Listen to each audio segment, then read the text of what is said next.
Pat Narduzzi met the media for his weekly press conference Monday, and here's a rundown of everything he said.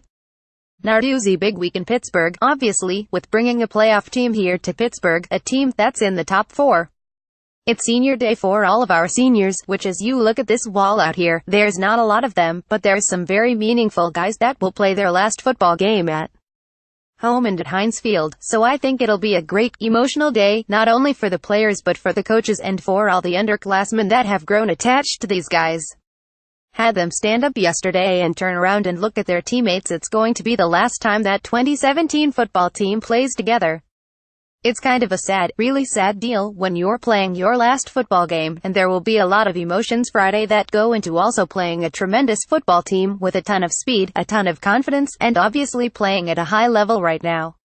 It'll be a great challenge, and we'll use Miami as a measuring stick to find out where we are as a football team, how far we've grown and learned through the entire year. Looking forward to it. For me, today and our staff and our kids really, you guys, it's Monday, but for us it's a Tuesday. The coaches crammed in Sunday, working some longer hours, and yesterday was really a Sunday and a Monday for the staff because it was putting to rest the Virginia Tech game. You really got over it even faster. As tough a loss as it was, you got over it a little bit faster than you normally would because you had to. My spirits were a lot better because you got into Miami quicker and you move forward quicker, and I think our kids feel the same thing with going out to practice today. The last play the other day, it looked like nobody on their team respected the possibility that Pickett could pull it back and run, and he might have walked in there. Narduzzi the play before, too. Was it built into that play, that he had that option? Narduzzi, you know, sometimes it is. I'm not going to give you what we haven't, just talking schematics, but sometimes that option is in there, and we'll kind of leave it at that. Sometimes it's not, but you can look back at those 4 plays and we can dissect it as much as you want. It's a coaching thing. You can say you can always change the plays and different formations and different personnel. You can pull it, you can throw it 4 downs in a row, and you can do that, but we could have run a quarterback sneak. There's a lot of things you can do.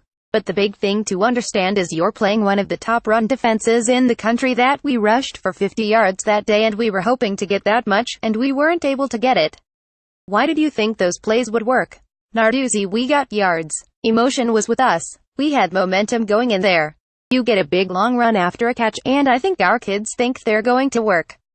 I think our coaches think they're going to work, and I think the momentum was going our way. We wouldn't be the first team to ever have a goal line stand not get in. You always think you have confidence in what you do, and you think you can get in. Did you do anything differently with Kenny in there that you would have with Ben?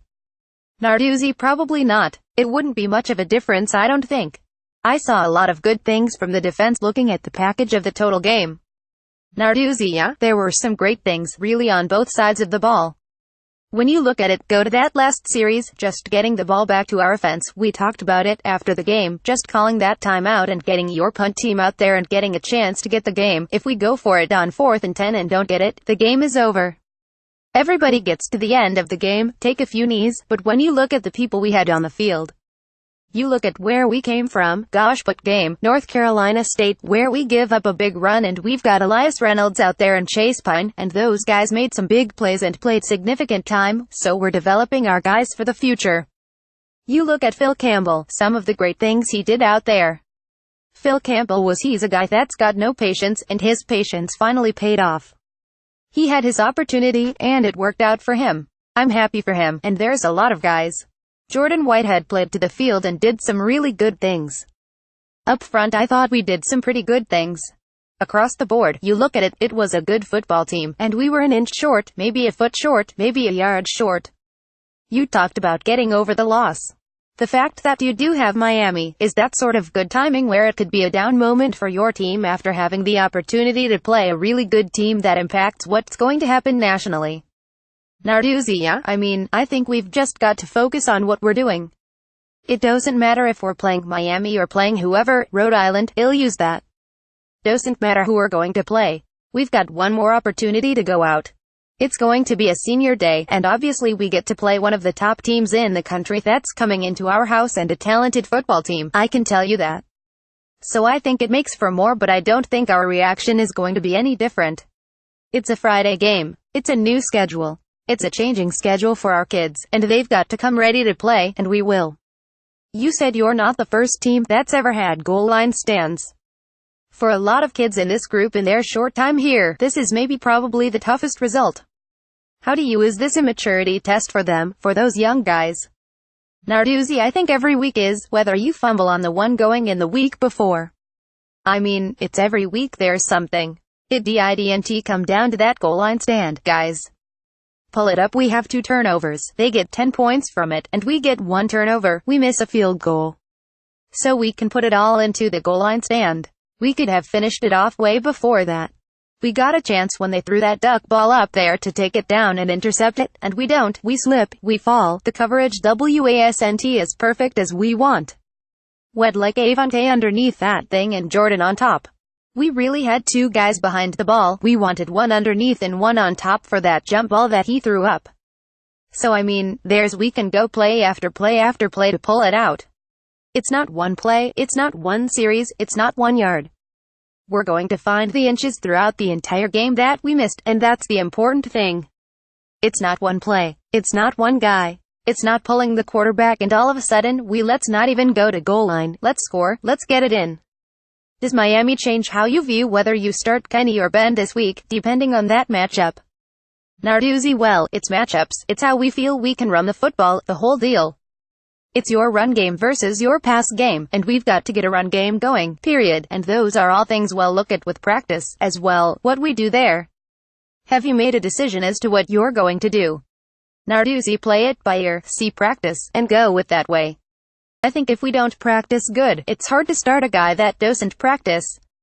There's constant competition. I don't care what the position is.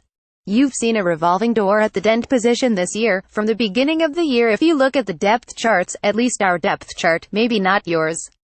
The oars, whatever it may be, it's changed. I think it's at every position. We've got to continue to compete, and competition makes people better.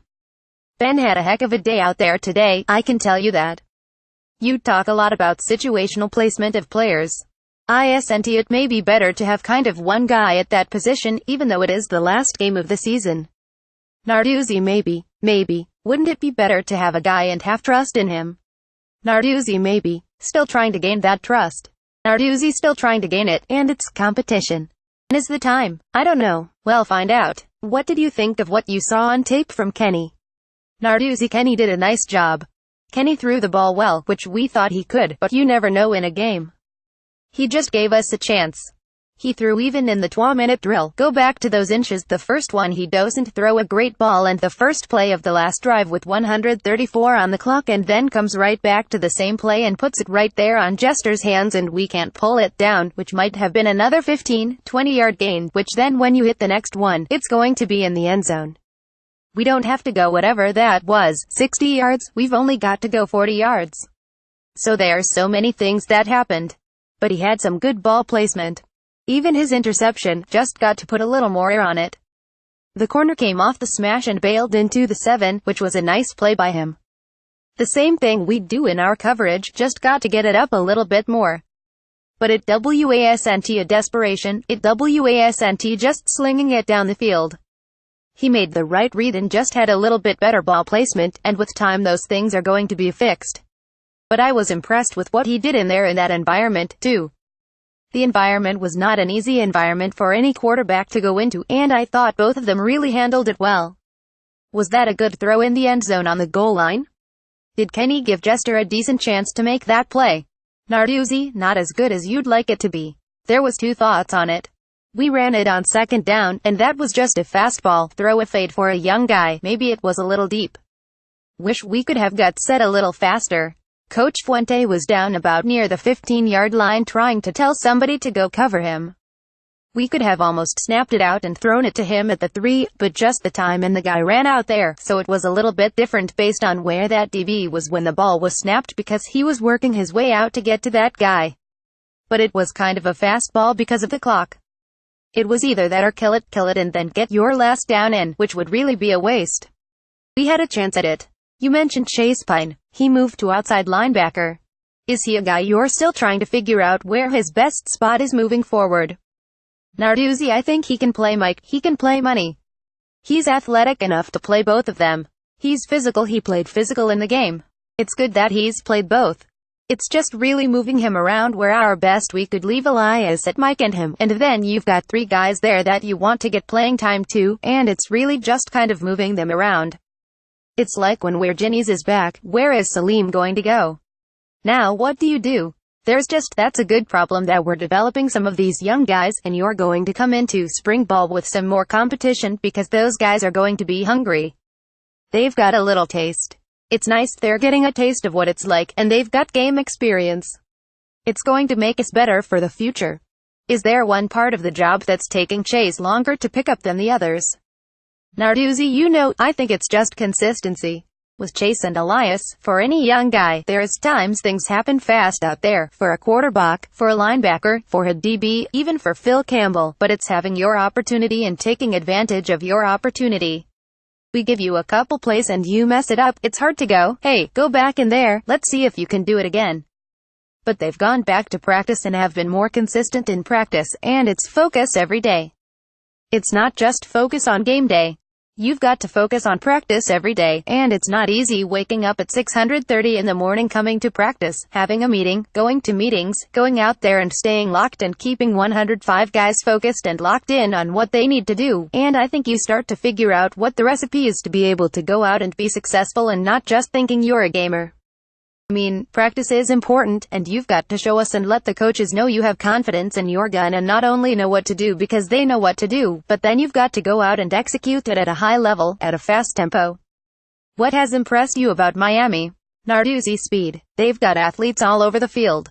Rozier, obviously, at quarterback, I think he's faster than the Jackson kid last week, very similar type guy, throws a nice ball, tight spiral. He can run, and then they've got skill everywhere. They're going to line up in 3 wide outs just about every snap. They'll get in a little bit of 2 tight end sets, but it's going to be a tempo game, not a fast tempo like Syracuse, but it's the speed that they have, and Berrios at the slot receiver is not only an electric returner but heck of a receiver, too. Their defense, too, is that what leads to their turnover margin. Narduzzi, they've got 11 returning starters on defense, and they're fast. It does lead to it. Sometimes those things come in, they've got that chain going and the whole deal. They've got confidence that they're going to get turnovers every time they walk out on the field, so that's going to certainly be a key to victory is don't get them started.